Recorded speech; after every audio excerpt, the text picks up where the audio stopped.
Wakey, wakey. I can't even. I just, I, I just can't even. so hey, congratulations.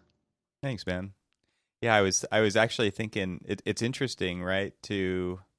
Like I said, it's hard to kind of square the situation that we're in Yeah, I and know. having a moment to celebrate, and it feels like it's one of those things you're almost embarrassed about because Mm, others are not as fortunate, and I there the process for this year's corporate title promotions was postponed and postponed and postponed, and then it's like, oh, you just forget about it. And then all of a sudden I get this call, and I'm really excited to tell you this. Like, I mean, there was genuine excitement. Like, you've done so much, you deserve this, and so it was great to hear that I had been promoted to principal of the firm. And at the same time, like after that, I'm just like, how do I really feel about this? I was definitely I know, conflicted. right? Yeah. And it just shows you that, like, things do need to continue on, right? Things need to continue to move forward. Uh, you've got to keep momentum going in a business, and because if you don't, if you sit around and kind of think about and lull on stuff, it's not good for the business. It's not good for the people in the Right now. business. It's not good for their mentality who to continue helping the business move forward. So yeah, It's funny that you say that because a lot of the team taking a extraordinarily well-deserved break from the project, and most of them are out this week. And somebody had emailed me, hey, why are you sending off emails at like 11 and 12 o'clock at night? I'm like, project doesn't stop. It's like I'm glad that everybody's taking time. I should be, but I'm not. And we've still got tons of stuff to do. And the actual real honest to goodness deadline is still looming. yeah, All of the, we've met all of the fake deadlines yeah, as we kind exactly. of, Yeah, we have referred to them. yes, Um, we've met all of those. We still have where we need to submit some bid documents for a little small, what we call enabling project. So it's to help kind of move people out of the building that is being occupied into other spaces, but they've got to prep those other spaces. So basically make a new home for somebody somewhere else. it's the Rubik's cube. And yeah, exactly. You got to And move then, three directions this way to get to the oh other thing over God, there. Yeah, I really honestly wish that, I mean, throughout my entire career, I've gone through projects where we'll do like a phased while occupied construction. I don't know if you've ever done one of those, but yeah, yeah, and yeah. It's a how design problem. It's another level exactly. of design problem. Absolutely. Yes, yeah.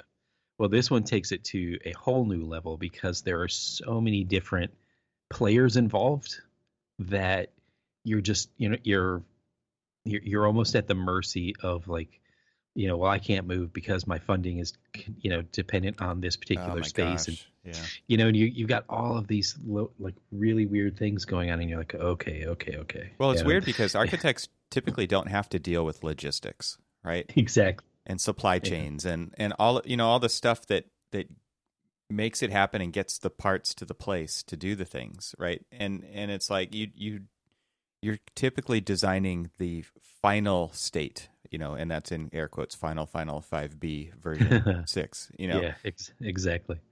But still, it when you have to all of a sudden completely change the way you think to Hmm. deal with all of those kind of other critical path issues to make things happen that are outside of the design sphere, which are very much like logistics based. It's a completely different kind of problem, and it takes a kind of a different part of your brain to do it, and it takes different team members even to make Well, sure that it can happen well.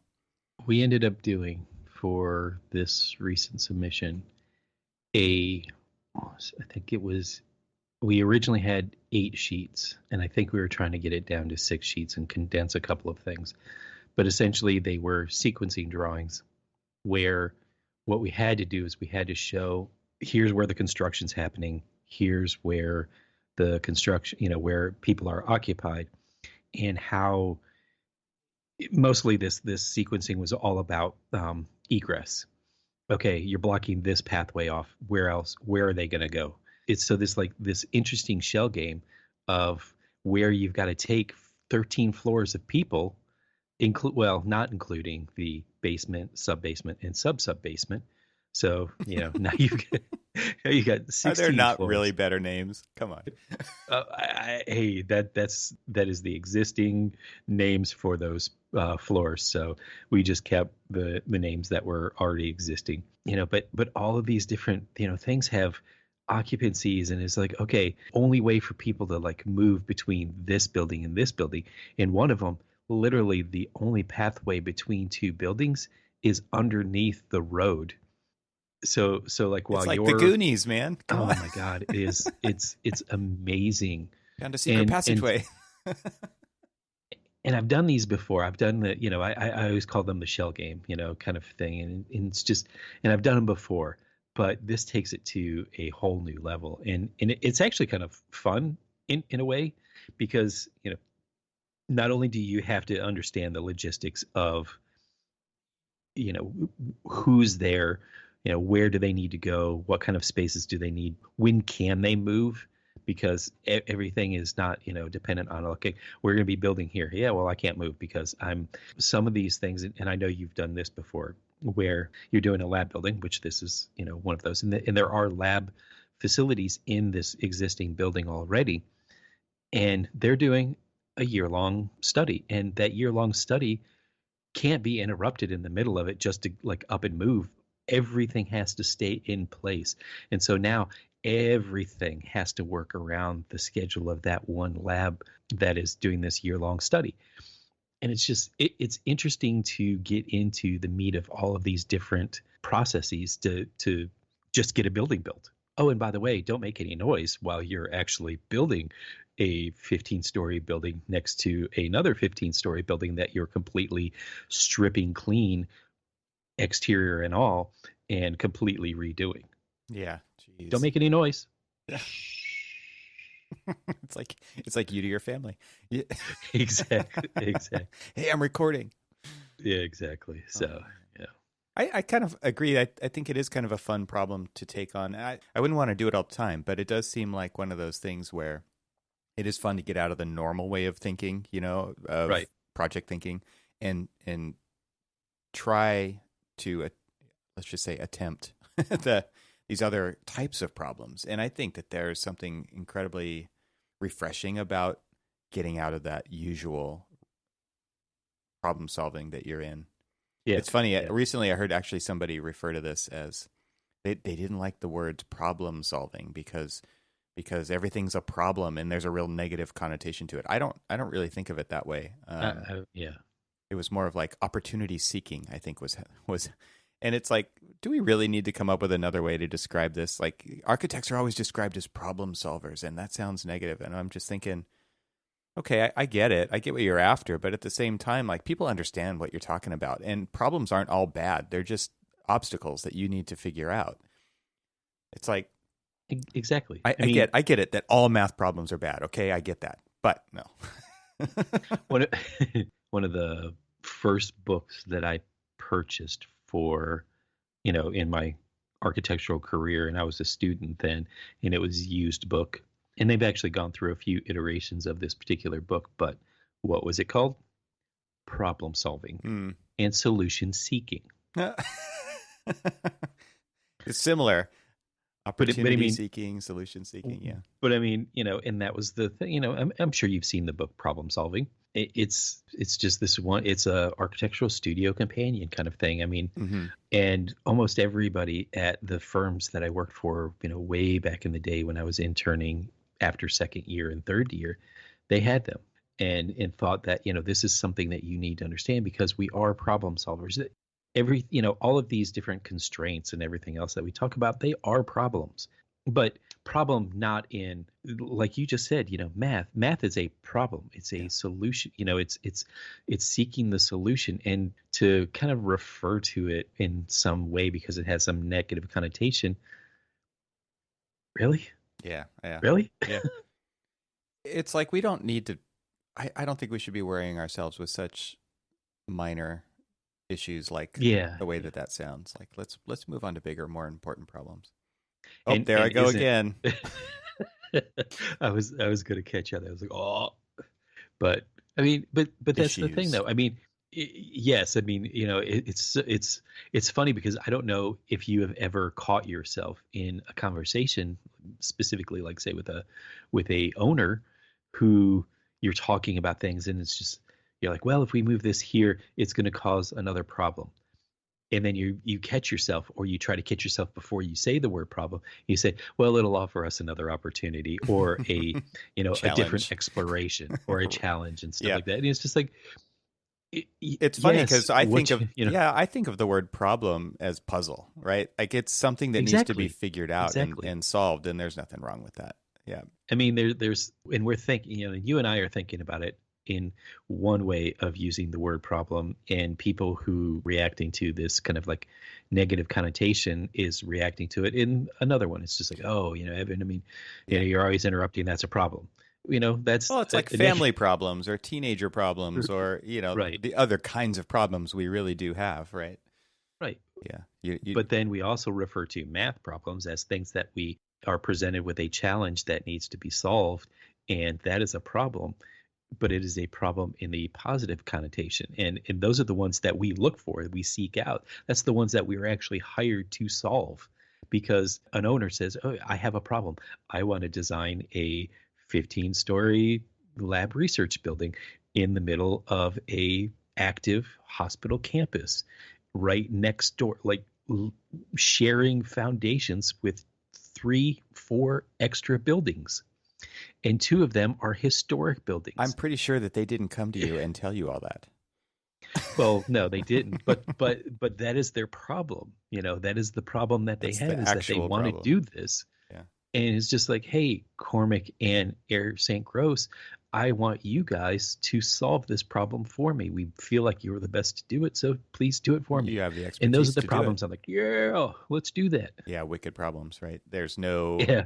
no one answer. It's that does kind of bring me back to this lecture that a friend of mine, who at the time I had just met as an acquaintance, and asked this guy Reg Prentice to lecture in my class, and he talked about, and this is not a new idea, but it was new to me. It was the idea of wicked problems versus tame problems. And design is a wicked problem. There's no single path to the answer. And whereas like, he posed the question to the students, like going to the moon, wicked or tame? So I will pose that to you right now, Cormac. Going to the moon, wicked or tame problem? I would say wicked. Yeah, But so obviously trick question, right? but see in the way, I mean, then you say, okay, well, how are you using wicked? I'm Yeah. using wicked as an awesome. Yeah, child of the 70s and 80s. Yes. Exactly. And that was where it was like I kind of thought the same thing. Yeah, that seems like a really tough problem. And he's like, no, there's like one answer. It's basically a math problem, and math problems are tame problems for the most part. Obviously generalizing here. There's obviously like theoretical math issues that are way bigger and way more wicked. But it was like you define the end and you work backwards, and there's not very many paths to get there. There's literally like one or two paths to get there. And so he talks about design being a wicked problem in that you don't even know what all the constraints are until you are like in the middle of it or beyond that, right? So things keep popping up, things keep changing. You have to continually adjust to that. And that is, I think, what is so interesting about the kind of work that we do is that, we talk about lots of inputs, but those inputs change all the time, right? During the process, right. There's agency to deal with, there's code to deal with, there's zoning, there's environmental, there's existing conditions, right? There's right. And then there's staffing the project and the technology you're going to use, and do the people have the skills to do, like there's just so many moving parts that go into these solutions. And then it's like it's kind of like technology in another regard. It's like, well, once it's built, is it just already obsolete because things are changing so quickly? Like, I don't think any buildings got obsoleted so fast as 2020, right? And it's not to say they're obsolete forever, but they're probably going to change how they get used forever. Um, and that makes you think like the stuff that we do has to also maintain a level of flexibility moving forward. So talk about a wicked problem. Like it really is. And I think that's what a lot of our clients come to us not really knowing that, want us to try to solve. And they also, I also am always kind of flabbergasted when I hear people talking about algorithms solving these problems, because you design the algorithm. Therefore, you are hard encoding in what those constraints are to solve that problem a certain way. And that's not what architecture is over and over and over again. Oh, yeah, no. Funny, I had an employee review yesterday, and this is one of the guys that works on the project who's been entrenched in this project from almost day one. And, so this is a long project. We've heard me talk about it, over the course of the past couple of years. And there's still many more years to go on this project. One of the things that I worried about was him just basically getting fatigue on this thing. And how do I, kind of get him out of the funk of just being jaded or negative or just tired or whatever. And he's not, but, he's just, it's hard to kind of like find that uplift on a project that you're on, the one and only project you're on for so long. Yeah. And, one of the things that I was trying to explain to him is just like, understand this, that the problems and the challenges that you are being presented in this project are going to take your career in a path that that any challenge that you come up with, in almost every project kind of, presents a project or a problem or a, challenge. But, this particular one is one that, I mean, I've heard the senior executive at the construction company say that this is the worst project that he has ever worked on. And we won't say worst project, but most complicated project that he's ever worked on in his 45-year career. And then we have the executives at, on the client side of things saying that this is one of the most complicated projects that they've ever worked on in their career, whether it's with a hospital or with somebody else. And so there are all of these challenges. And I'm trying to explain to this guy who's a younger guy and he's got plenty of career left, hey, these are problems and challenges that if you're able to learn how to solve these and react and kind of move kind of like on the fly and do all of this problem solving as things arise, just think of how easy a ground up building or, one of these other buildings are going to be. I mean, you're going to be a huge growth opportunity for sure. Yeah. And it's like, and, one of the things that when I was, interviewing with Air St. Gross is that because I had all of this experience in renovations and very complex renovations at that, this was something that said, well, this opens up an opportunity for us to go after projects that maybe we wouldn't normally go after, but we now have the opportunity because we are pulling in and we have, either both in the office or bringing in people who have this type of knowledge of being able to deal with complex problems. And I told him that, and I told him, I'm like, hey, you've got to look at the positive of this, that you're setting your career up for things that you don't even know where it's going to take you, but it's going to take you somewhere very unexpected and probably going to provide you with some amazing challenges. Yeah. So, I don't know if that was exactly the uplifting thing that he was looking for. But you kind of reframe kind of a potentially negative outlook into a statement of opportunity, right? It's like, exactly. And it's true. This career, this profession is what you make it. Right. And it is very important for you to have a hand in designing that. And if you're extremely unhappy working on something, you do need to let people know, right? It doesn't mean that you need to stick with this because no, you don't. Like there probably is somebody else who could do it. And somebody else who could even thrive in that environment. Just because you're feeling a certain way doesn't mean everybody's going to feel that way about it either. But at the same time, I think your perspective that you were sharing with him is a really important one. And it's like, look beyond right now, right? Right. And exactly. Also be really aware of like these potential pathways that you could go down and make some decisions about that, right? Like Learn what you like, learn what you don't like, learn what you're never going to do again, right? And that is, exactly. I think that's all super important stuff. And again, it is what you make of it. It's not something that this thing doesn't just happen to you and then you just have to sit there and take it. And I think a lot of people need to hear that message. And you kind of need to hear it over and over again, because sometimes you get so deep in that rut, you just can't hear anything like that anymore. And so it's important for somebody else to say it out loud. It's like, hey, snap out of it, man. Like this is not forever. This is something that we're going to get through together. Yes, it sucks right now. And it is really good as a leader to say those things out loud and acknowledge that there is an end in sight, that we will get there together, and we will learn a lot by doing it. And it's going to make us better in the future. I think all that stuff is I'm glad you guys are doing those reviews, because I think especially now when people are kind of isolated, it's even easier to fall into those traps. Oh yeah. And so there is a mantra that, one of the contractors was saying. He's like, you're like, go into a meeting with him. He's like, hey, live in the dream. And just remember, even a nightmare is a dream. Thanks, buddy. so we're like, so unfortunately, we've just everyone just kind of looks around like you'd really just say that? Or, you're wrong. Yeah. I agree. Yeah. Oh. Well, maybe finish up here and just let everybody know that that last episode that we did was pretty cool, the gifts for architects. And you were right. I researched this. It was the 7th. You said 7 or 8. I said 4 or 5.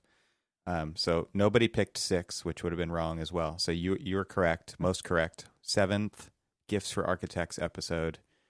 Excellent. Check the show notes for links. This year we did a video version for all of you loyal podcast listeners, because we wanted to show things. And so there is obviously the audio version. Maybe you've heard it, but if you didn't, check the video version, because Cormac and I shared our desktops, shared real world objects on camera so you could actually see them. And I think, people appreciated it. We were getting some good feedback on that. Yeah. That was fun. Oh, and by the way, of course, after the fact, I actually set my camera up to be a webcam. So my you set my your DSLR is now so sweet. So upgrade, man. I told everybody, I was just like, it seems like Evan's trying to push me towards video, so probably should up my game. Just a gentle nudge. But my mama told me I have a face for radio. Mama wasn't wrong. Ouch.